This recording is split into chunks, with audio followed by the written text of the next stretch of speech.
Самый большой ущерб стихия нанесла Гудаутскому району. В самом городе пострадало около 300 домов. В считанные минуты протекающие здесь речушки превратились в бурные потоки. Уровень воды поднялся почти до 2 метров. Сотрудники МЧС, городские службы и сами жители продолжают устранять последствия непогоды. В районе работает оперативный штаб, который собирает информацию по нанесенному ущербу. Комиссия обошла уже около 130 домов. По распоряжению руководства страны приехали первый вице-премьер Беслан Цибович Джопла и замглавы администрации Кадже Зурабы Феронович. И они сказали, по мере всей возможности, республика тоже окажет помощь. То, что в наших силах, все мы делаем. Восстановительные работы сегодня уже ведется в Блабрухах, Мгудзерхах. Завтра планируем Звандрыбс, где именно сильно, где пострадало, уже нету, невозможно, люди не могут на своих автотранспортах передвигаться. Свет есть, вода есть во всех селах, в городе, везде, бесперебойно и все. В столице из-за продолжительного ливня вышла из берегов река Басла. Около 30 жилых домов на улицах Чанба, Щеглова, Агарба оказались затопленными. Кроме того, вследствие стихии пляжная зона столицы во многих местах завалена мусором, ветками и грязью, которые нанесли реки. Сейчас активно идет расчистка территории.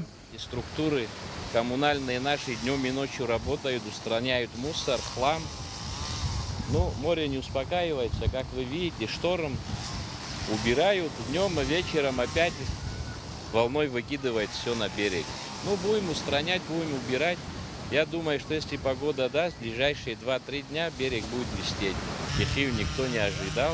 Человек то, что делал год, 2 года, 5 лет назад, все это испорчено. Естественно, пассивную помощь будем оказывать в любом случае. Основной проблемой стало затопление насосной станции в селе Дзукто Сухумского района. Это единственная станция, обеспечивающая водой Гулрыбский район и часть Синопа. Кроме того, вышедшая из берегов река Киласур смыла дорогу, ведущую к станции, что осложнило проведение восстановительных работ. Ожидается, что водоснабжение восстановят к вечеру 29 июля. Единственное, что нам повезло, охранник, который находился там, увидел вовремя, что река поднимается, выключил все насосы, потому они не сгорели на наше счастье. Их сумели снять оттуда, вывезли, привезли в институт нашей СВТИ. Сегодня к 12 часам дня они нам их отдадут высушенные. Ну и надеемся, что к вечеру будет восстановлена подача воды. Все эти дни, как только воды не стало, наша пожарная служба, имеется в виду МЧС, утром, вечером, в обед подвозят воду.